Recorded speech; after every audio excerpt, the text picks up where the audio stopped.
RMN Drama presents Kini ang akong suliran.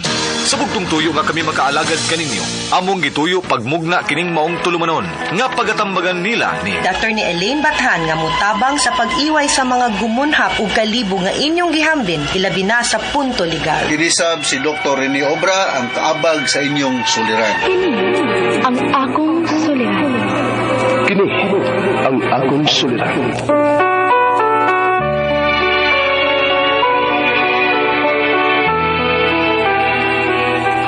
Sa atong pagkaymugso ng kalibutan, gikalawaan at ang daan sa atong suliran.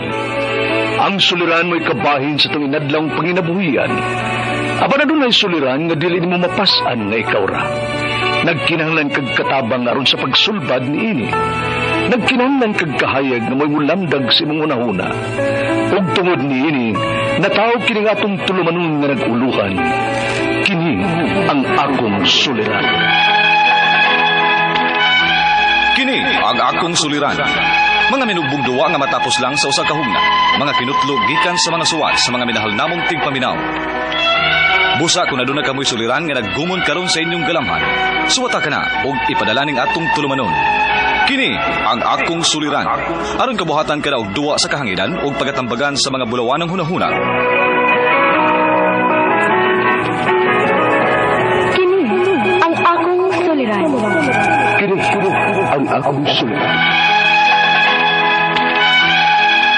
Sinumat ni Teresa Tirul Soria, ubos sa direksyon ni Ingrid Miss Iver Tudaso. Dalit kaninyo sa RMN Drama.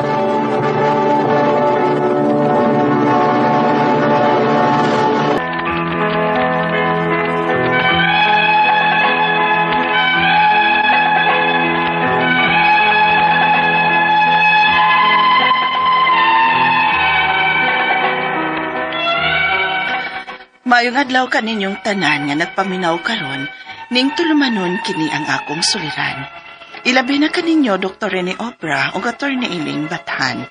Ingon man, sa mga artista nga maghatag og kinabuhi ning akong suwat suliran. Ako si Anding, 56 anyos, byuda, ug may 7 ka mga anak. Nagpuyo sa Lapu-Lapu City. Punto medikal kining akong suliran. Kabahin kini sa trahedya nga nahitabo sa akong anak. Aron inyong hisabtan, sugdon ko sa dihang namatay ang akong bana. Ingon ini ang panghitabo.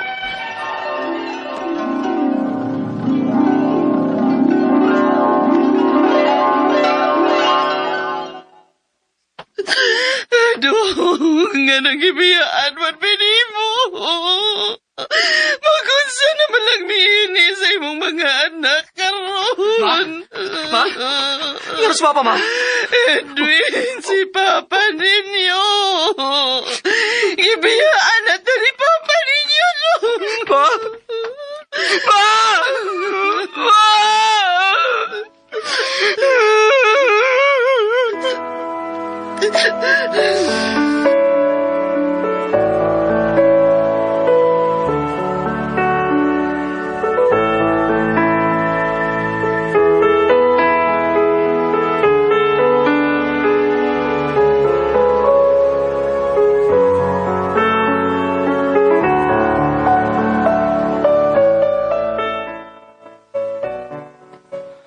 Nak, Edwin, pasensya na dong, ha?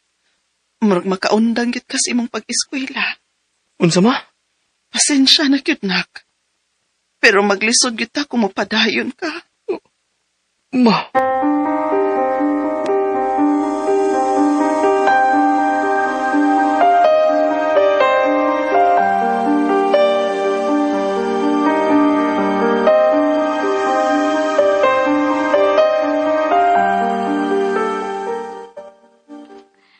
Unya, saan man in taon na nimo pagbuhi ng imong 7 ka anak, uy? Pila ragoy kita nimo sa labada? Kung kinahanglang patay-patayo na kung akong lawas, buhato na nako. Anting.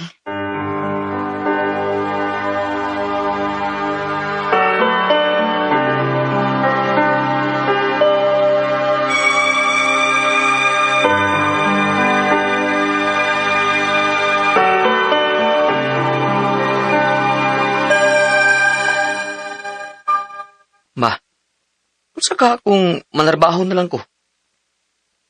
18 naman sad ko. Na naman tingali mo daw atong trabaho. Sure ka na? Ma, lisod kita. Pito may kabog nga imong pakanoon. Kung ikaw rang usa, dili gyud mo kaya. Kaya raman tingali ko. Kaya lagi. Pero wala sa tingali kay pahuway kung mao. Nak,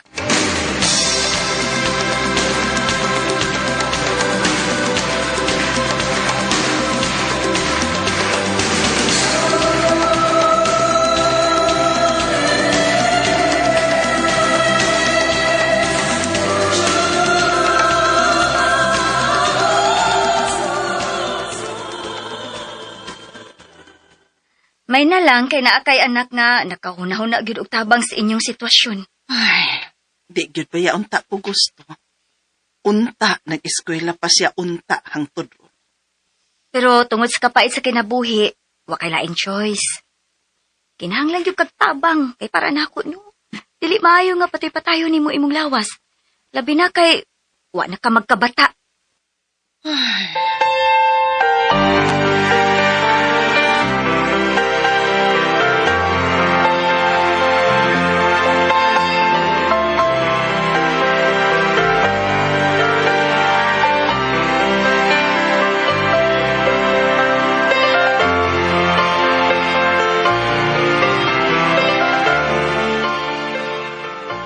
Ma, doon ako yung mayong balita ni mo.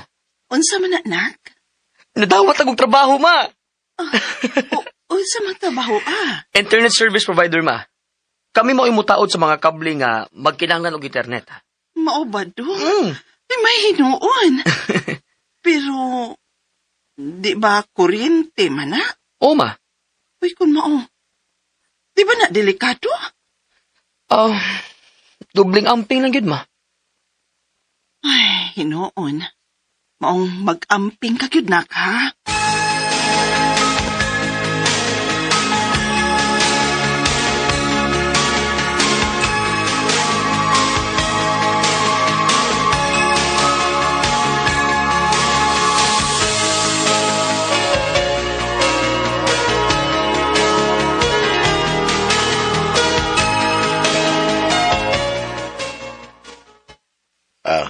Maayo ra gyud nga gisuroy ta mo dinhi. Nya ko'y daag sudan. Ipuno ni sa inyong sudan no. Salamat kay Noy. Unsaon, uy nga, wa man gud nagpalabada rong si Manaha. Maong nihit gid kay akong pangita karon. Hala, sige. Ay kabala ka. Basta magsubra nga akong grasya, apilan tagin mo dinhi. Salamat kay Noy.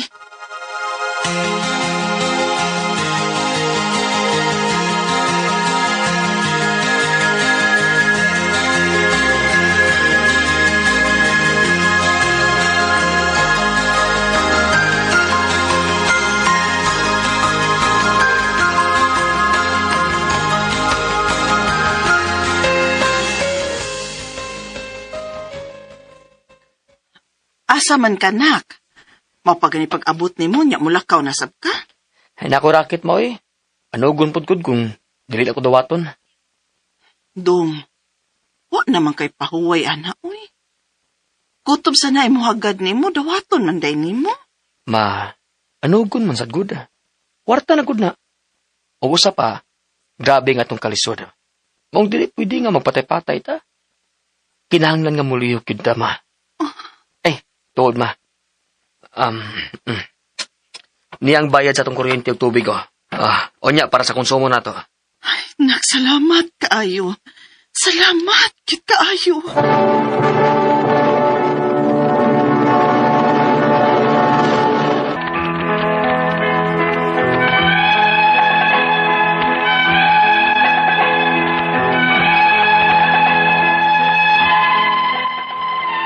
Ikatulo si Edwin sa akong 7 ka mga anak. Bisag maikog kay ko sa gibuhat nga pagtabang sa mong pamilya, pero ako'y laing choice, kundi dawaton ang tabang nga iyang gi-offer nako. Kay dili man gyud nako kaya, kay tiguang naman sab ko. Nagpasalamat na lang sab ko nga naako'y anak nga grabe kabuutan o kamasinabuton. Si Edwin ang nahimong breadwinner sa mong pamilya, sukad nawa ang ilang amahan nga akong bana. Hinungdan nga naluwas-luwas gyud ang among sitwasyon. Ug sa dihang wa damha, dunay miabot nga trahedya kanamo. Unya, Ma'am, baliw ka rin Edwin, di ay nakulutihan siya. unsa sir? Padung mo siya sa ospital lang. Ginoo ko!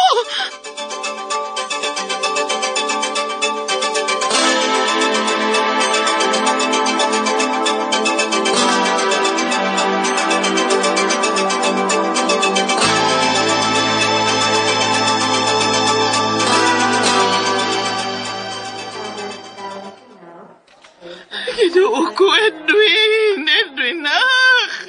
Usa man nga itabo ni mo, nak! Ikaw maoy inahan sa pasyente. Oh, ako!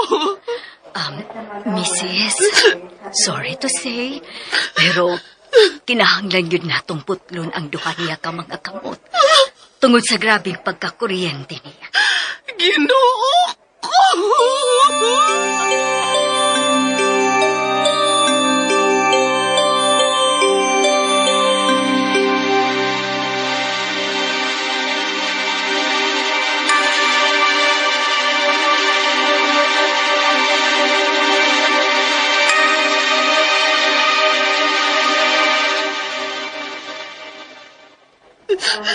Saan naman lang ni Dako, Manoy?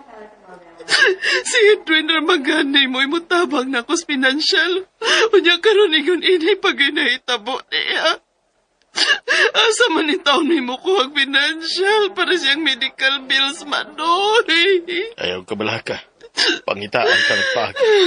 Dili ti ka pasagdan. No.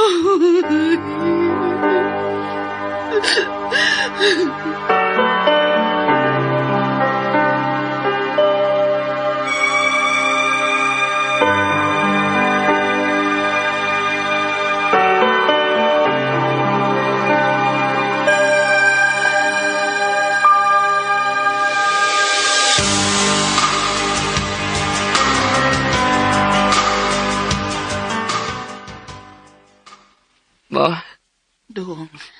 inutil ako, ma. Inutil ako. Tuwin. Dili na ko mapahimuslan. Ay, pagsulti, anak na. Mo'y atiman na ang imong pagpakaayo og dali. Ma, dili na ko madawat ang nahitabo na ako, ma. Mas mayo pagmamatay na lang ko. Tuwin, anak.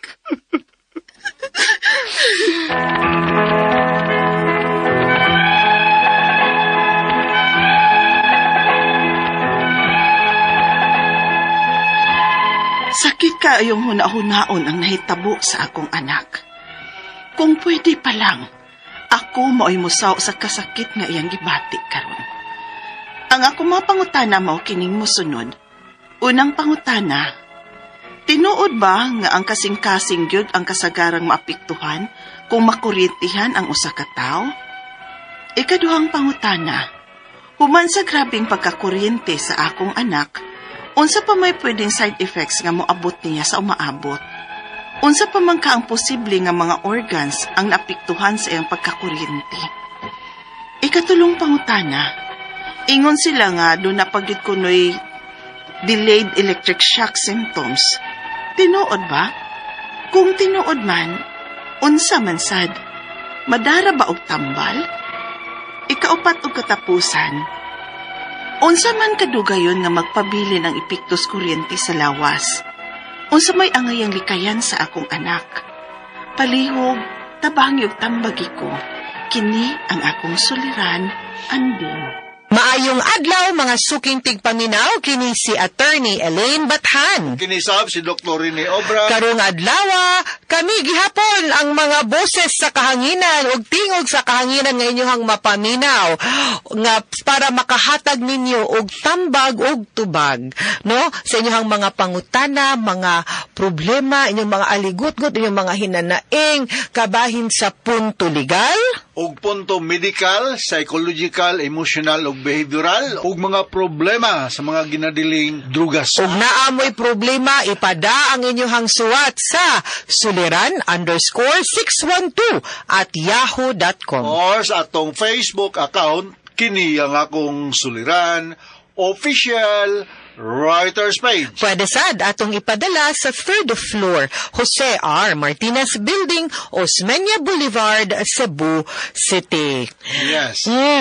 Kinsa mga i-greet nimo today, Doc? Ya, ako gining-gilit. Oh. Ni kay malimot ko. Kita adto ko sa imong listahan dira ay. Sige, ginig. Go ahead. Ako si Joel Andalis. Narada doon lang ilang Joel sa Villalon Drive, din sa Capitol. Yes, No? Matambo May or- papakinaw mga Andalis family. Si Trixie Claire Baay Balili sa Istaka, Pilar, Bohol. Ug mga Barliso Gabisay family diha sa Bunbon, no, mayong pagpaminaw. O gisim is true to mga Piñafort family diha sa sa batuning ilang mga pisa Peñafort. Alcoy, Cebu. Hello, sa mga taga-Alcoy. Nindot pa pong dagat din has Alcoy, ha? Oh, nindot dia. Og belated happy birthday ni Lynette Piña diha sa Grandeur Wellness Ispamasan. Wow, nagpamasay ka, Doc. And greetings also to my very favorite assistant and yaya nako na siya, si Ate Nina Cinco.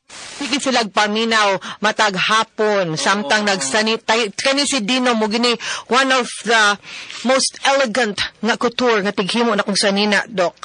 And then si Ninya mo na iyahang assistant nga mo mo atiman nako kung panalitan luag siya gyud na mo tarong ug moayos para nindot gyud ang fitting sa sanina, di ba? Hello and thank you sa inyong padayon nga pagpaminaw nato. Yes, ang ato makutlo nga pagtulong Yes, Doc. is a job worth doing is worth doing well. Well, tinuod. Kung mga trabaho uno na to, dili gyud na pwede na. Kung ato gani ning trabahoon atog yung ayuhon atong ninduton. Yes, imong yun ang ihurot ang imong knowledge, abilidad diha sa imong ginabuhat, no? Yes. Kaya, pero kung dili mo, positive ang result, so what? At least you try your best. Because in anything and everything, always give it your best. Kay, Kung angay mo na yung pasabot, mga worth it, buhaton din tartong tarungon. Kay mo kag lingkuranan, worth it ba ni imong lingkuranan, imong tarungon, kay ikaw naman po'y mahagba. O di po di mo tarungog himo ng imong lingkuranan. Diba? O inana ra pod na siya. But ang ato ang letter sender karong adlawa, Doc, atong tawgon sa pangalan nga si Anding. Punto medical ta karong adlawa nagpuyo sa Lapu-Lapu City si Anding. Lapu-Lapu City. Muna naman dahil si Dr. David Baron. Dr. Boy Flores, kung mga tennis buddies diha sa Dr. Alcantara. Yes. Byuda naman din ni si Anding, Doc, no? Byuda. Yes. Unya, ang iyahang unang pangutana, tinuod ba nga ang kasing-kasing gyud, ang kasagaran nga maapektuhan kung makurintihan ang usa ka tawo? Yes. May numdom na ninong ko, Atty. Yes.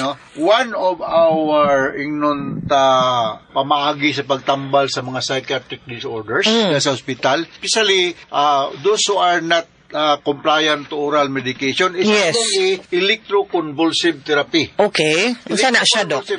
Among electric shock treatment, no? Okay. Na-electrode nga anibutang sa temporal area sa pasyente, kung kakos ko siyang tonic-clonic convulsion. Effective ni siya sa mga depression, no? Oh, okay. Kung pananglitan diya sa atong household, accidentally ma-electrocuted ta. Ang usagod ang heart na tumapiktuhan kay muluway man ang atong heartbeat. Apektado gyud, no? Gawas kung not to mention the fact nga posible sa ka masunog. Yes. Masunog ka. Sunog ka. And this can, in some incidents, magrabihan, mamatay gyud ang na-electrocuted gyud, no? Mabitaw nang kanang na isa una na pa death penalty, attorney, no? Correct. Muna, ang inanaon kapag patay, electrocution, pero kanang torture, biya gyud nang ingon ana, do. Kay tormenting kaayo na siya sa lawas sa usa ka tawo ang makurintihan ka. Kana lang ganing mga charger nato usahay or kanang murag mo static gani, Dok, nga, uy, lain man gani kay pagpamati sa Mura kamot nimo. maigking Oh. na, kay Yan, sabot. yan, low voltage ba yan na siya? Samot Oo. na yun ng high voltage nga mo kurente nimo. So kung mo balik tong death penalty attorney mo prepare kag lethal injection? I'd rather nga lethal injection kay dili Katong sila squad more traumatic sa to kaya. torture anything nga against the law man gyud pud na good nga even if kuandok even if ingon ta akusado ang gibuhat pinakagrabe gyud nga krimen nga di gyud nato matulon no sa ato ang konsensya ang balaod naghatag mungod gihapon ana nilag katungod no nga even if they are sentenced to death ang pamaagi sa pag-execute sa death nila should still be humane. Yeah, napoy civil Oh. rights gyud po no. Yes, naagyod gihapon ilahang Ko sa katungod. among lecture sa forensic psychiatry attorney nga, ang usa kuno ka tawo nga is about to be executed must know the consequences nga nung gi-execute. Tinuod. Mo na nga kung ikaw wa sa inyong sound mind, i-postpone ang execution. Kung ikaw gihilantan, i-postpone ang Yes, execution. yes. Naaidagang circumstances nga dapat makasabot gyud ta. Oo. Okay? Ikaduha niyang pangutana, Dok. Human sa grabing pagkakuryentes akong anak, unsa pa man kunoy mga possible nga side effects nga moabot niya? Yes. Unsa pa man kaha ang posible nga mga organs nga pwedeng naapektuhan katong nakuryentihan siya, So, Dok? ang atong heart, Mhm. ang atong nervous system, ang atong Okay. brain. Una nga, sa among, marilit na ko sa akong electroconvulsive therapy treatment sa hospital attorney, among mga pasyente after the ECT treatment, siya transient amnesia. Amnesia means inability to recall. Makalimot. Gi-amnesia na ka. Kanay galing. Makalimot ka na. Gi-amnesia na gid ni siya. Mauna, no? Kaya ako na advantage sa amnesia attorney. Unsa man, Dok? Makalimot na kasi mo mga utang. Ay, kana. Ganahan ko ma-amnesia. Pero sa utang ra. So, tanga. Kaya makakulks na rin siya respiratory arrest, no? Of course, ang uban na niya, kung balikon, mawadaan yun sa inunta pa ni mo, ug di madali, mamatay, no? Unya, because it's very traumatic, this could be one of the reason nga nung uban nga ma-electrocuted ng mga pasyente, mga tao, maka-develop of some psychiatric problem ato ni. I see. Ikatulong pangutana, Dok. Ingon kuno sila nga duna pagyud kunoy gitawag nga delayed electric shock symptoms. Tinuod ba ni o kung tinuod man unsa sa ding delayed electric shock symptoms pwede ra ba kuno ni madagtambal? Yes. Gawas sa medication nga among ihatag. Kaya mag-seizure ba yan na sila attorney, no? Mag-seizure, mag-amnesia, na ay mga anxiety, severe anxiety problem, ani siya tambal. Ang delayed effect ani is the kanang gitawag na to og trauma, traumatic effect. Kanami gitawag sa among pagtuon sa psychiatry nga post-traumatic stress disorder, wherein the nature of the stressor is considered to be beyond normal human experience. Okay. So, very traumatic kini siya, kahadlukan yun. Sa mga kinahanglan yun nga, inyo gining i-refer og mga Specialist. experts, healthcare providers. No, not Yes. only pharmacological, minaagi sa tambal, kundi Yes. also counseling and among others. No? Okay. Ikaw pa katapusan niyang pangutana, unsa man kadugayon nga magpabili ng epekto sa kuryente sa lawas. Unsa may laing likayan sa iyahang anak. Actually, dili na mo standby ang kuryente sa imong lawas. Mo pass through ra na siya, mo labay ra na siya. But, the damage nga nahitabo, magpabilin. Okay. No? Di mo pasabot nga, ang kuryente naa sa lawas sa tao, por pila ka adlaw, pila ka buwan. No, mo labay ra na siya. Mura ba tag naigo kag kanang whatever na naigo ka, dili Yes. siya mo standby. Magstay. na. Patang ang effect, magpabilin siya. Depende Kay kung- Nikos man siya certain murag damage to some extent to some organs nimo. Yes, Dok? especially the central and peripheral nervous system. Okay. Kung pananglitan na ay makurintihan sa inyong balay, no, ayaw guniti. Kay Ay, mutakod. Mutakod, ikaw may makurintihan ka. Conductor man niya to ang lawas po. Kung naay pananglitan Sa buhok kunukuptan, Dok. buhok o sinina, Correct. ayaw guniti sa kamot. Kaya ikaw magkurog-kurog. Magpilit mo. Magpilit mo. Oh. Kaya pwede mo siya tagaan og tubig, but ayaw siya tagay og something medyo makakusog aspiration like milk. I Ayaw see. tagay milk, maka-aspirate na siya, no? Okay. So, buhok or sa sanina kuptan. Ayaw Inigbira na to. guniti sa iyang part of the body na exposed. Kay Okay. kung balikon, apel ka makurintihan.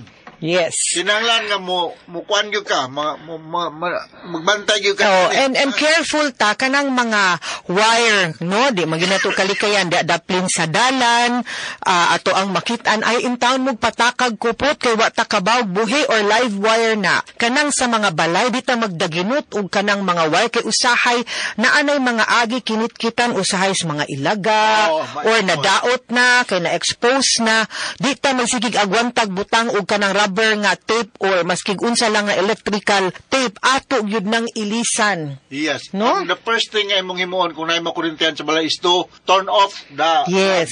imuhul buton ang plug sa matong kung mahimo lang. Correct. Ang plangka But careful pod ini kuha kay tingalig live pod to. Live pod. Oh, so ka. careful. Kaya, kung nakay knowledge about cardiopulmonary resuscitation while waiting for the ambulance to arrive, mas maayo. Correct. Okay, so kinahanglan nga careful ta kung balikon nga dili ma-expose ang atong skin or any part of our body ngadto sa tao nga Na kurintihan.